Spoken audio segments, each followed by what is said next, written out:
Hello friends, જય શ્રી કૃષ્ણ. સ્વાગત છે તમારું મારી ચેનલમાં. તો ફ્રેન્ડ્સ, આજે આપણે બનાવવાના છીએ એક સ્વીટ રેસીપી અને એ છે ફાડા લાપસી. તો ટ્રેડિશનલ લાપસી જે જાડા લોટમાંથી બને છે એ તો આપણે વારંવાર બનાવતા જ હોઈએ છીએ. ક્યારેક આ ફાડા લાપસી પણ ટ્રાય કરી જુઓ, બહુ જ સરસ બને છે. તો ચાલો ફાડા લાપસી બનાવવાનું શરૂ કરીશું. તો ફ્રેન્ડ્સ, ફાડા લાપસી બનાવવા માટે આપણે અહીં આજે કુકરમાં ફાડા લાપસી બનાવવાના છીએ. તપેલામાં નથી બનાવતા, ઝડપથી બની જાય છે. એના માટે કુકર લઈ લેવાનું પહેલાં. અને ફાડા લાપસી બનાવવા માટે અહીં મેં ફાડા, ઘઉંના ફાડા જે આવે છે એ નાની સાઇઝના છે એ લીધા છે. મોટા ફાડા પણ આવે છે, એ પણ લઈ શકો છો. તો એક વાટકી મેં ઘઉંના ફાડા લઈ લીધા છે. એ પોણી વાટકી જેટલું ઘી લીધું છે. જે વાટકીનું માપ તમે કર્યું હોય ફાડાનું, એ જ વાટકી પ્રમાણે તમારે ઘી લેવાનું છે. પોણી વાટકી લેવાનું છે. અને જેટલા ફાડા હોય એટલી જ ખાંડ લઈ લેવાની છે. અને ખાંડની જગ્યાએ ગોળ પણ લઈ શકો છો.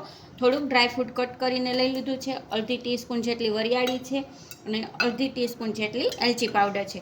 તો ચાલો હવે ફાડા લાપસી બનાવવાનું શરૂ કરીશું. તો ફ્રેન્ડ, સૌથી પહેલાં તમે જે વાટકીના માપથી ફાડા લીધા હોય એ જ વાટકી લેવાની. અને જેટલા ફાડા લીધા હોય એનું 3 ગણું પાણી લેવાનું છે. તો અહીં આપણે આ એક વાટકી ફાડા લીધા છે એટલે 3 વાટકી પાણી પહેલાં લઈ લેશું. આ પાણીને આપણે ગરમ કરવાનું છે. 900 ગરમ કરવા મૂકી દેવાનું છે.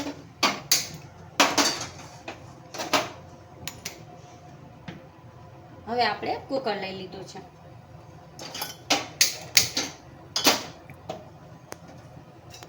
હવે જે ઘી આપણે લીધું છે એ પહેલાં એડ કરવાનું છે. 1 ટેબલ સ્પૂન જેટલું ઘી આપણે રાખી દઈશું અત્યારે. ઘીને થોડું ગરમ થવા દઈએ. જે આપણે આ ફાડા લીધા છે એ એડ કરી દેવાના છે. ફાડાને આપણે ઘીમાં શેકવાના છે સરસ.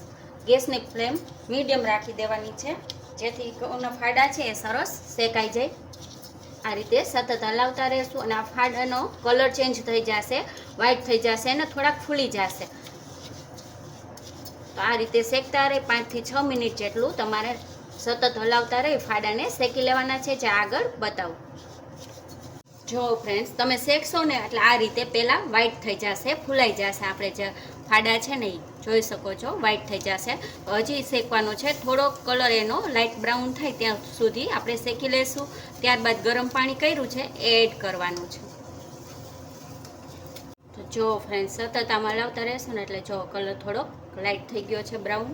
તો હવે આપણે જે ડ્રાયફ્રૂટ લીધેલું છે એ એડ કરી દઈશું, જેથી સરસ ઘીમાં ડ્રાયફ્રૂટ પણ સતળાઈ જાય. તમારે અલગથી સાતળવાની જરૂર નહીં પડે.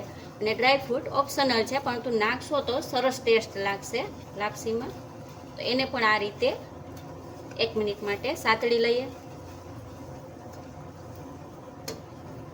જો દ્રાક્ષ ફૂલી ગઈ છે એટલે સરસ ડ્રાયફ્રૂટ સતળાઈ ગયું છે આપણું. હવે ગેસની ફ્લેમ સ્લો કરી દઈશું. જે આપણે પાણી ગરમ કરીને રાખ્યું છે એ એડ કરી દઈશું.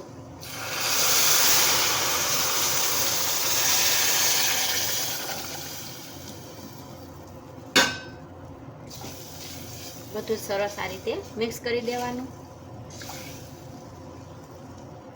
હવે ગેસની ફ્લેમ મીડિયમ રાખી દેવાની છે અને ઢાંકણ ઢાંકી આપણે એને 2 વિસલ કરી લેવાની છે.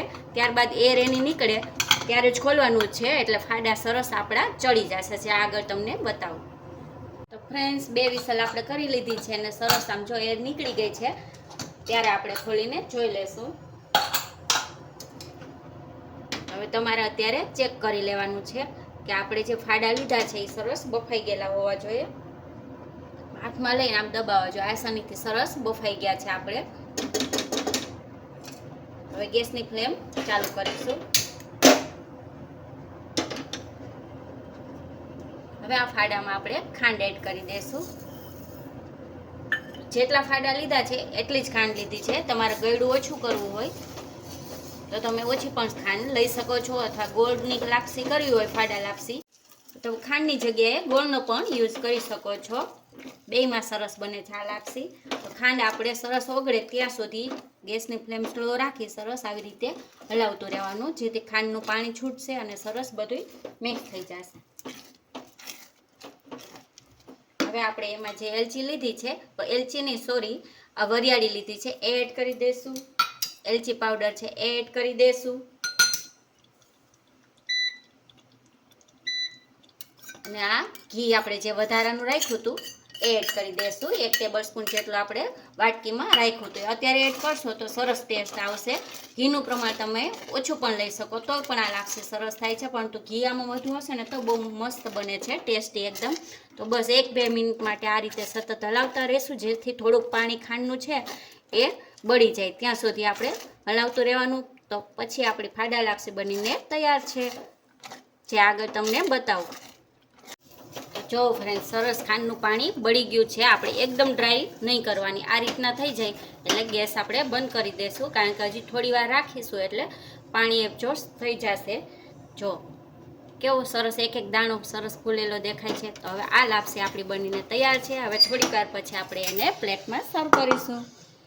તો જો ફ્રેન્ડ્સ, 5 મિનિટ તમારે એમને રહેવા દેવાની. હજી ગરમ જ છે, પરંતુ 5 મિનિટ રાખશો એટલે સરસ પાણી જે થોડું ઘણું હશે ને એ શોષાઈ જશે ને સરસ આવી લાપસી બની જશે. તો હવે આ લાપસીને આપણે પ્લેટમાં સર્વ કરીશું.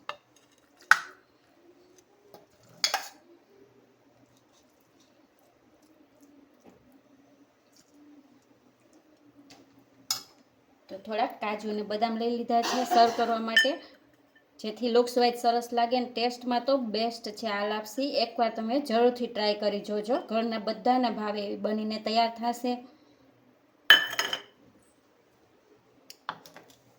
તો આપણી ફાડા લાપસી બનીને તૈયાર છે. ખૂબ જ સરસ બને છે. એકવાર ટ્રાય કરવા જેવું છે. તો તમને મારી રેસીપી ગમી હોય તો લાઈક અને શેર કરી દેજો. અને અમારી ચેનલને હજી સુધી સબસ્ક્રાઈબ ન કરી હોય તો સબસ્ક્રાઈબ કરી દેજો. ફરી મળીશું નવા વિડીયોમાં. Thank you.